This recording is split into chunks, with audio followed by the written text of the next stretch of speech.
Olá, seja bem-vindo a mais um programa de perguntas e respostas aqui no canal. Para participar é muito simples, é só ir até o nosso Instagram, @leandroruschel, e enviar sua pergunta quando abrimos as caixinhas nas quintas-feiras. Se você gosta do meu conteúdo, se você achar pertinente as informações trazidas neste vídeo, deixe o seu like e envie o material para o seu grupo de amigos, para o seu grupo da família, assim a nossa mensagem chega mais longe. Então vamos passar aqui a fazer um comentário inicial sobre os principais acontecimentos da semana e depois partimos para a resposta de algumas das perguntas que chegaram nesta semana. O destaque da semana ficou por conta da aceitação da denúncia contra o presidente Bolsonaro e vários outros aliados por tentativa de golpe de Estado, entre outros crimes. O que já era esperado. Estamos vendo mais um capítulo de um longo processo de censura e perseguição política à direita brasileira com o objetivo de blindagem da oligarquia política,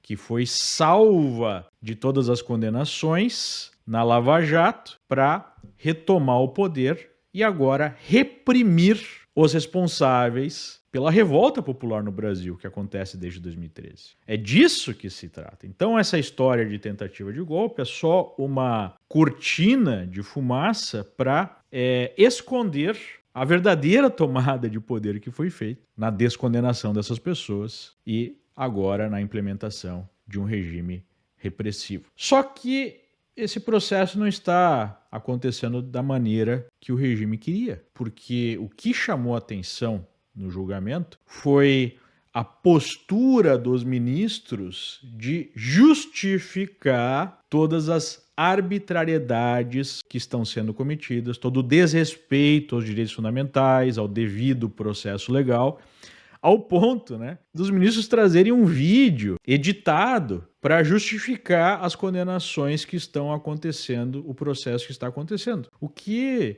é mais uma arbitrariedade, porque nesse tipo de audiência você tem a procuradoria, que oferece a acusação, os advogados de defesa, que então defendem os seus clientes, e os juízes deveriam apenas ouvir um lado ou outro e tomar uma decisão sobre a aceitação da denúncia ou não.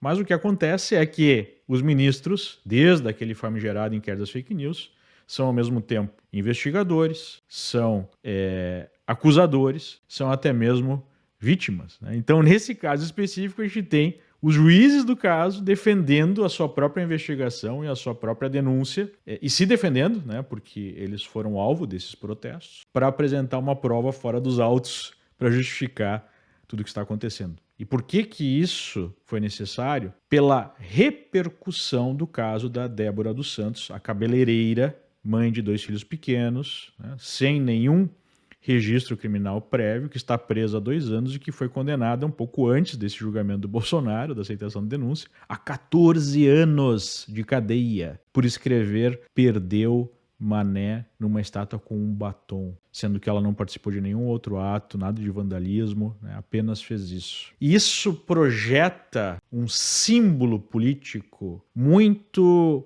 poderoso, porque encapsula toda essa história. "Perdeu Mané" foi exatamente o que o ministro Barroso falou para uma pessoa, para um manifestante aqui em Nova York, que questionava as urnas. E ele disse, olha, "perdeu Mané, não a mola". E essa frase encapsula o descontentamento das pessoas com essa resposta. E esse mesmo ministro, logo após as eleições, foi a um ato político promovido pela UNE, essa sim, uma organização de extrema esquerda, para fazer um discurso político onde ele diz o seguinte: nós derrotamos o bolsonarismo. E aí, a condenação e a prisão já há 2 anos da Débora, por conta desse ato, fecha todo o ciclo. A indignação popular e a repressão profunda. E a reação foi tão forte, porque qualquer pessoa que tem um pingo de moral percebe ali o nível de arbitrariedade, que o Supremo foi obrigado a deixar a Débora ir para a prisão domiciliar, uma série de restrições indevidas. Ela nem deveria estar respondendo a isso, mas enfim, por conta de uma postura do ministro Fux, que disse, olha, acho que foi exagerado, estou pedindo vista, vou rever o processo. E no mesmo dia houve uma decisão para dar uma prisão domiciliar a um outro preso idoso que está com câncer, que tinha sido negada essa ida, né? Teve gente que não teve essa possibilidade. O Clesão, por exemplo, morreu mesmo com o pedido da PGR pela sua soltura. Tinha problema sério de saúde e morreu na cadeia. Então está ficando cada vez mais difícil para o regime sustentar essa lógica de tentativa de golpe, quando o que nós tivemos ali foi um protesto com vandalismo que deveria, no máximo, estar sendo julgado na primeira instância. Para quem efetivamente cometeu vandalismo ou cometeu outros crimes relacionados a esse, estarem respondendo, e não por tentativa de golpe de Estado, até porque é um crime impossível, né? Não tem como dar golpe de Estado com batom ou usando. A PGR colocou como arma, né, utilizada por bolas de gude, né? Isso não sustenta. Um ministro chegou a dizer que era óbvio que tinham armas porque militares andam armados, né?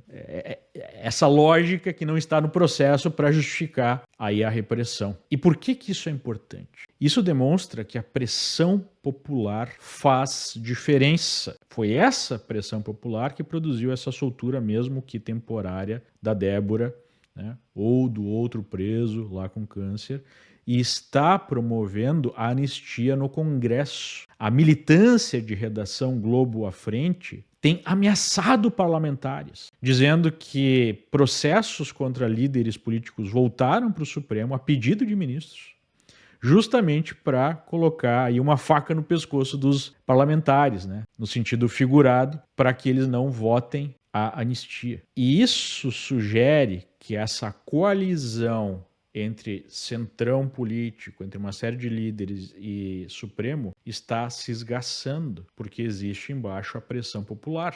E essa dinâmica faz com que os políticos que têm que vencer no voto, ou pelo menos sinalizar apoio popular, não consigam simplesmente deixar de lado e continuar ignorando essa pressão, mesmo que tenha sido beneficiada essa classe pelas anulações, né, das condenações, pela blindagem. Então, essa distância e essa briga interna lá na coalizão do poder, que tem definido esse regime de repressão, pode ser um sinal de fim desse regime em algum tempo, se de fato essa disputa continuar. E é por isso que a pressão popular é tão importante. Nós vamos ter uma manifestação na Paulista na semana que vem. É preciso se manifestar, é preciso expor as arbitrariedades de forma sistemática, porque isso faz diferença. Se nós passarmos dessa fase, o regime nunca vai impor uma situação venezuelana do dia para a noite. É um processo, e esse processo está em curso. Se nós passarmos dessa fase em que ainda há alguma liberdade, alguma possibilidade de falar, para a segunda fase, que é uma repressão sistemática sem espaço nenhum para falar, é muito difícil retornar. Então, este é o momento para efetivamente expor o que está acontecendo, para se manifestar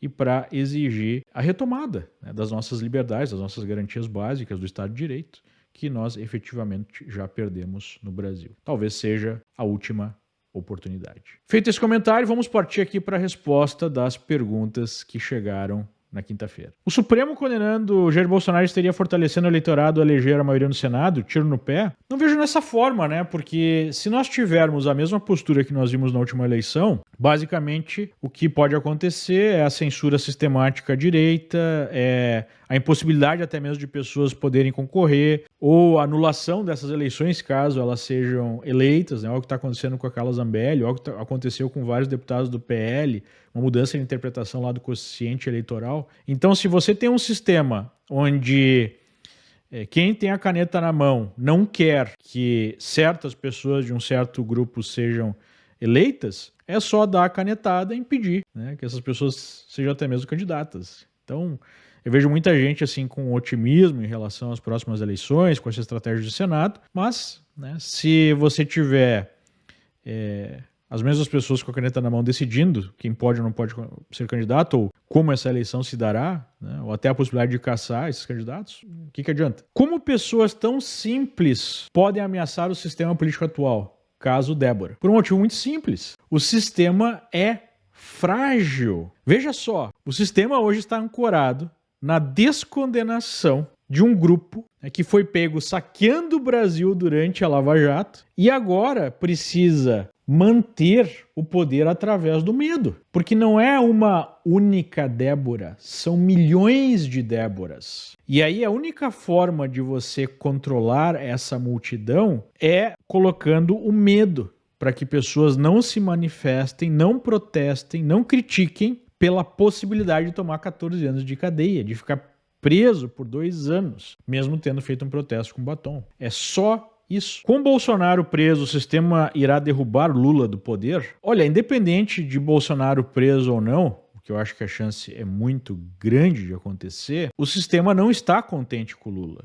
E o Lula também não está contente, o Lula e o PT não estão contentes com essa coalizão de poder. Porque Lula não consegue implementar as medidas que seriam destruidoras da economia no nível que ele quer, né? Ele já está fazendo bastante estrago, mas não o suficiente, não o que ele queria. E ao mesmo tempo, o sistema não quer esse caminho de Lula de destruição da economia para consolidação de um poder autoritário, que seria um projeto venezuelano. Então é óbvio que essa coalizão está esgaçada. E ela já tinha ficado quebrada lá na época do Temer, né? Onde o PT se sentiu traído pelo Centrão. Então, o que nós vamos ver ao longo dos próximos meses é exatamente essa disputa interna de poder na coalizão PT-Centrão. Então, independente de Bolsonaro, o Centrão está em busca de um novo líder para manter a economia aquecida ou levar ela, né, mais adiante, um regime mais pró-mercado, mas que não seja radical, como eles colocam, né, no bolsonarismo, para querer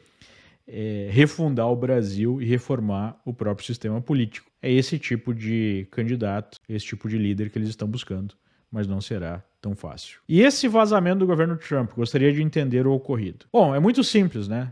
Algumas altas lideranças, vice-presidente, secretário de Defesa, secretário de Estado, Segurança Nacional, outras pessoas, criaram um grupo no Signal, que é um concorrente do WhatsApp, para tratar do ataque ao Iêmen, daquele grupo rebelde lá do Iêmen, que está promovendo ataques a navios no Oriente Médio, né? E aparentemente foi colocado nesse grupo um jornalista da revista The Atlantic, que é a revista líder aí dos globalistas. E aí esse repórter vazou essas comunicações. E isso virou um escândalo no sentido que seria uma falha, né, de segurança utilizar um software como o Signal para esse tipo de conversa, né? Então, esse é o problema. Só que o aspecto mais interessante, eu acho que isso, no final das contas, não vai dar em nada, porque não colocou em risco, de fato, a segurança nacional, os ataques estão sendo bem-sucedidos. Mas a parte mais interessante foi observar algumas conversas internas e demonstrando o quanto, de fato, o regime americano entende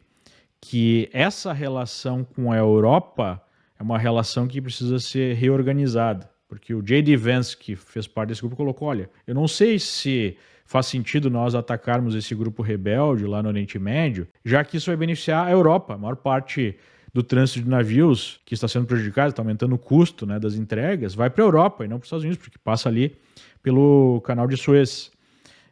Então eu não sei se vale a pena, a gente vai ter que cobrar por esse serviço de alguma forma, né? Acho que esse é o aspecto que foi mais interessante da conversa, entender essa lógica nova do governo americano, de entender que esse serviço de polícia do mundo deve ser cobrado, digamos assim, dos aliados. Desanimada.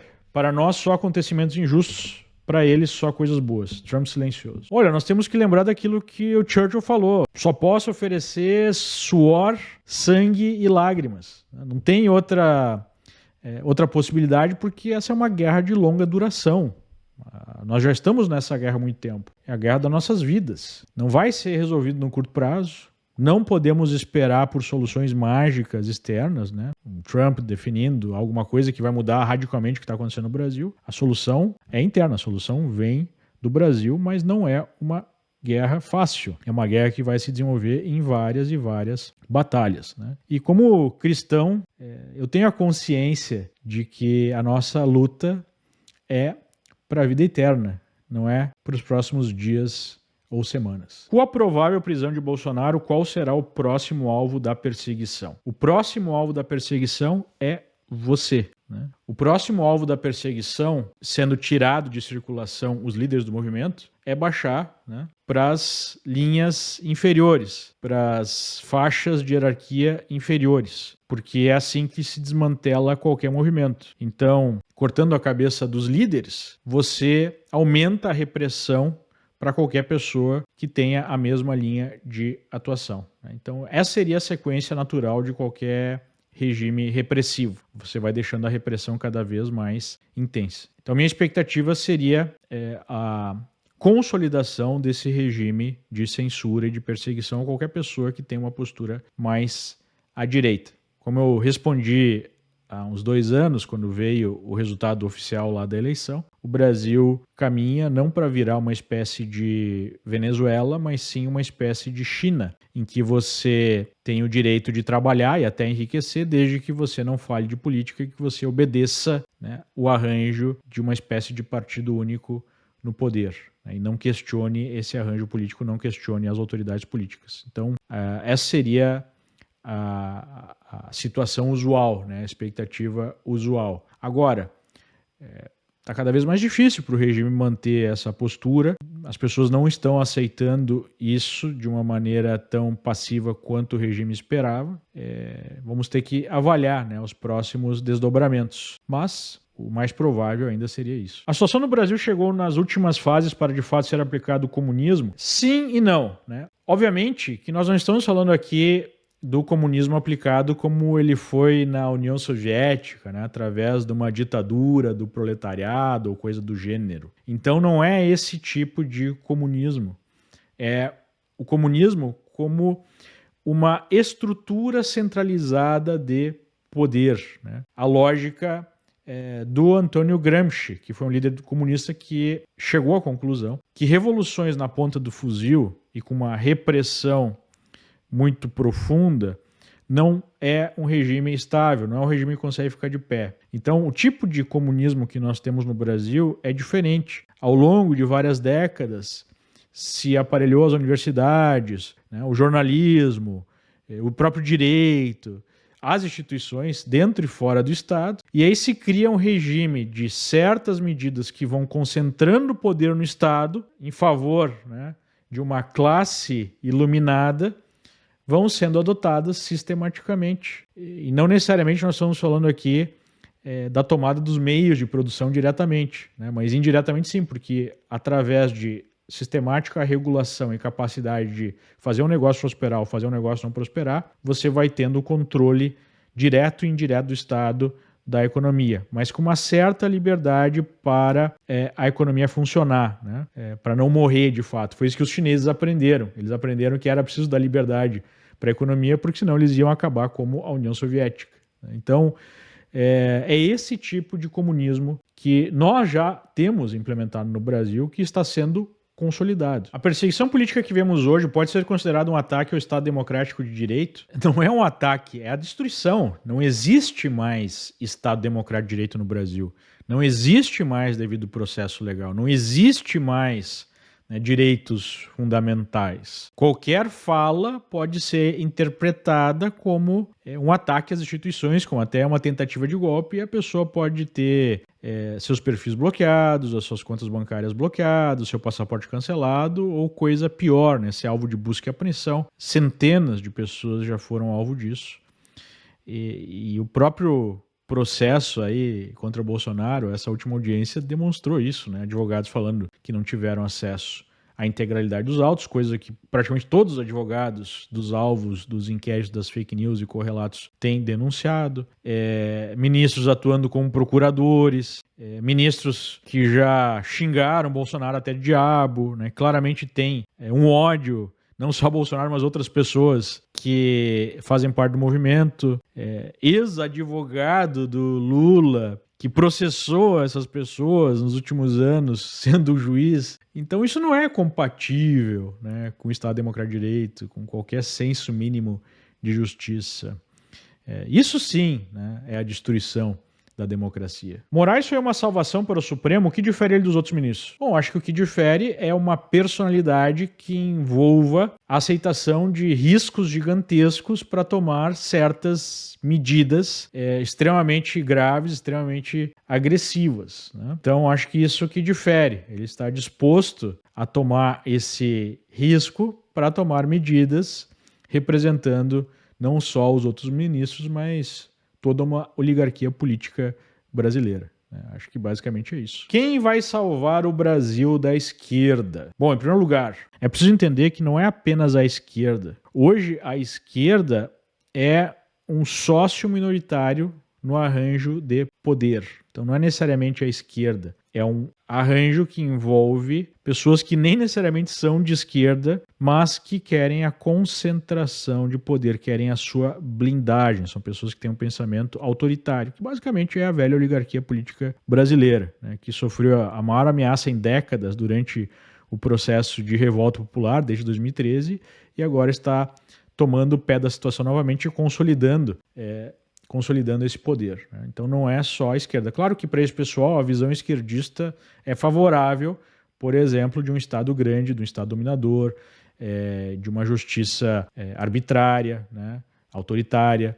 Isso esse pessoal gosta, mas não necessariamente uma visão socialista a nível venezuelano, por exemplo. Agora, não espere que um líder seja o salvador da pátria, né? Acho que essa é uma visão latina, inclusive, a necessidade de líderes fortes que vão ser salvadores, vão representar, né, uma espécie de figura até paterna. Isso não funciona. Quem salvará o Brasil, se é que o Brasil tem salvação, serão as pessoas, é o povo, é cada indivíduo que através, né, do despertar da sua consciência individual vai atuar para refundar o país, através da associação com outras pessoas no trabalho em grupo, mas que vem da iniciativa individual. Então, o mesmo processo que a esquerda brasileira fez de aparelhamento das instituições precisa ser feito pela direita, que começa lá, né, na sua cidade, no seu bairro, na Câmara de Vereadores, nas associações profissionais, enfim, nas próprias empresas. Esse é o trabalho que é necessário ser feito. Você pega no seu condomínio, na sua família, você cria um grupo, você passa a atuar politicamente a nível local e vai, então, ocupando espaços e fazendo o que você pode dentro do seu círculo. Se milhares, centenas de milhares, milhões de pessoas fizerem isso ao longo do tempo, a força é imparável. Não tem o que o sistema possa fazer para impedir. Aí sim, né, a tomada do poder e a reconstrução do país. Se o Tarcísio ganhasse nas eleições, o Supremo permitiria a anistia? Eu não sei, né, é uma hipótese. Inclusive, a militante de redação chegou a dar recados aí ao longo da semana que Bolsonaro poderia deixar de ser preso se ele abrisse mão da sua candidatura, né, se enfim apoiasse uma figura como Tarcísio. É difícil dizer, porque se uma coisa é consistente na história política é que nunca se abre mão do poder por iniciativa própria, né? Nenhum grupo, nenhuma pessoa que alcança o poder ou que tem cada vez mais poder vai abrir mão desse poder por iniciativa própria. Se isso acontecer, será por uma pressão interna do próprio sistema, da própria coalizão aí que mantém esse estado de coisas no Brasil. Não será por iniciativa própria. Mas sim, né, existe a possibilidade de uma distensão se houver um ajuste aí para nós voltarmos a ter uma espécie de teatro das tesouras 2.0. Trump vai realmente utilizar a legislação americana para sancionar Moraes? Olha, a conversa que se ouve nos bastidores é que há uma grande chance disso acontecer, mas não só contra o ministro Moraes, mas vários assessores e pessoas de outros órgãos, como Polícia Federal, como até mesmo Ministério Público. Há no círculo interno do Trump essas sanções sendo discutidas, mas, né, é uma decisão final do Trump que envolve, além do mais, questões diplomáticas, mas que há sim isso sendo discutido e há uma grande chance disso acontecer, sem fato há. Também há em paralelo aquela lei que pode ser aprovada no Congresso, que já passou pela Comissão de Justiça, que aparentemente tem apoio suficiente para passar tanto na Câmara quanto no Senado, que também é, né, uma lei que pode ser utilizada. Então, a uma série de iniciativas. Obviamente que o tempo disso acontecer e a forma disso acontecer é a do governo americano. Não podemos esquecer que o próprio Trump, a própria administração, tem centenas de problemas para resolver ao mesmo tempo e que o Brasil nunca foi uma prioridade, né, para os Estados Unidos. Isso é histórico, isso não é só um problema do governo Trump. Então, essa é a situação exata. Qual é a previsão da economia brasileira para o próximo decênio? Olha, fazer uma previsão para a economia brasileira para os próximos 10 anos é praticamente impossível, né? É difícil fazer uma previsão para os próximos 10 meses, dado o nível de incerteza política e econômica que nós temos no Brasil desde sempre, né? Mas basicamente o que eu posso dizer é o seguinte: a expectativa para a economia brasileira passa por 2026, para as próximas eleições. Se houver uma mudança de governo e assuma um governo mais pró-mercado, nós temos uma perspectiva até de ótima recuperação, já que os ativos brasileiros estão no chão, né? Os preços das ações, dos ativos estão muito baixos, justamente pelo risco político que é oferecido por um governo de visão marxista, socialista mesmo, né? Que só adota uma postura minimamente próxima do mercado para não perder o apoio do mercado, né? Mas é um governo que não tem uma visão de desenvolvimento, de criação de riqueza. É um governo que tem uma visão chavista. Então, tudo passa por 2026. O que fez o mercado dar um up nos últimos 2 meses foi o desmanche, o derretimento de Lula, que está perdendo cada vez mais apoio popular, e a perspectiva, então, de um novo governo, a saída desse governo desastroso lá da presidência, né? Então, basicamente, passa por 2026. Você acha possível a Michelle ser a candidata à presidência que o Bolsonaro estaria escondendo? Bom, acho que ele não está escondendo tanto. Mas sim, eu acho que é possível que o Bolsonaro busque a candidatura de alguém da sua confiança, seja a própria esposa, seja um dos filhos. Eu acho que isso é bastante possível. É verdade que nos Estados Unidos só de falar ou pregar golpe de Estado após a eleição é crime para 20 anos? Não, não é verdade. É totalmente equivocado isso. Aqui nos Estados Unidos tem a primeira emenda, que é a emenda que garante a liberdade de expressão. Então, enquanto você estiver falando sobre qualquer coisa, até mesmo sobre golpe de Estado em nível de discussão, isso não é punível, isso não é um crime. Agora, a partir do momento que você estiver atuando em relação a isso, com meios que efetivamente podem criar um golpe de Estado, a destituição do governo americano, isso é um crime de sedição, punido sim para penas de 20 anos ou mais, né? Mas é muito raro que pessoas sejam condenadas a esse tipo de crime. É preciso que efetivamente aconteça, né, essa organização. Não é apenas falar disso. Falar disso é algo que está garantido pela primeira emenda. Estamos abrindo operações dos Estados Unidos. É burrice sair do Brasil 100%? É difícil dar uma resposta sem saber o caso específico, né? Mas saber mais detalhes. Mas eu sempre gostei muito da ideia de diversificação, seja para investimentos financeiros, seja para investimentos em empresas, em operações comerciais. De uma maneira geral, acho que não vale a pena estar 100% num lugar ou no outro, né? Vale a pena ter uma diversificação, depende do mercado, depende da situação. Mas esse seria o princípio básico. O que diria para quem tem medo de empreender quando há um governo de esquerda? Não é só o problema, né, de governo de esquerda hoje. O problema é que o Brasil estruturalmente tem um regime socialista que dificulta a criação de riqueza através do empreendedorismo. Mas não há outra alternativa, né? Esse é o incentivo. Se você quer efetivamente construir riqueza, você precisa empreender. São pouquíssimos os exemplos de pessoas que constroem um patrimônio, constroem uma carreira. Às vezes isso acontece, né, numa grande empresa, você pode ter uma carreira como executivo e, enfim, construir muita riqueza, mas nada se compara à capacidade de criação de riqueza, de você criar um negócio, de você expandir esse negócio. Praticamente todas as fortunas no planeta foram produzidas assim, tirando o exemplo que eu dei há pouco. E além disso,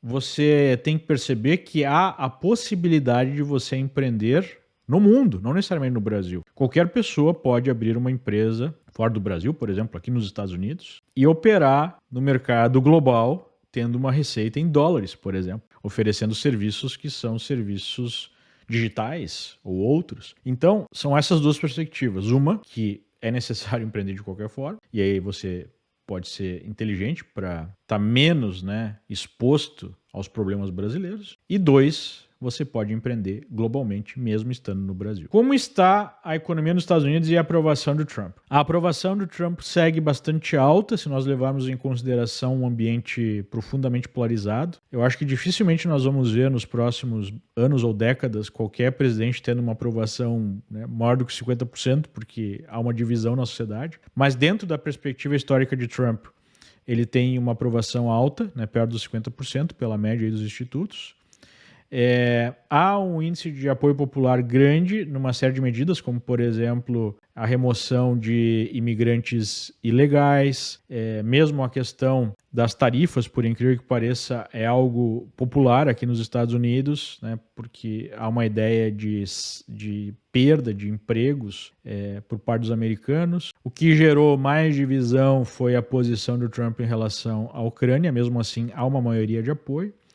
A economia segue aquecida, mas essa incerteza gerada principalmente pela política das tarifas tem produzido uma queda no preço das ações nos últimos dias, nas últimas semanas, nos últimos mês e meio. Mas isso também já era um pouco esperado porque a bolsa estava bastante sobrecomprada. A inflação ainda está relativamente alta, mas há uma perspectiva de melhora em relação à inflação. Mas eu acho muito difícil que não aconteça algum tipo de recessão, algum tipo de correção na economia que já está devida há muito tempo, né? Porque se de um lado essa posição de rever gasto do governo, de cortar gasto do governo, de diminuir o tamanho do Estado é muito positiva para o médio e longo prazo, ela é recessiva no curto prazo, porque, como disse o secretário do Tesouro, o mercado estava aí dependente, né?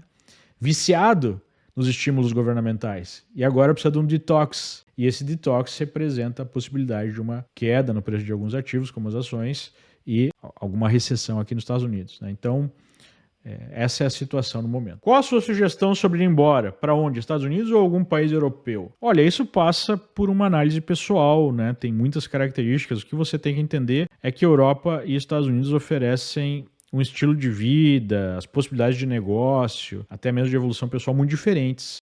Aqui nos Estados Unidos é um ambiente muito mais favorável à criação de negócios, né, à iniciativa individual, ainda mais agora, né, com uma presidência Trump. Enquanto na Europa é uma visão mais socialista, uma visão de direitos, né, garantidos pela população em altos impostos, e isso gera uma economia bem menos dinâmica. Nos Estados Unidos não há um problema sério que há na Europa de imigração islâmica em massa, que tem produzido uma série de problemas, né? Um choque cultural muito grande.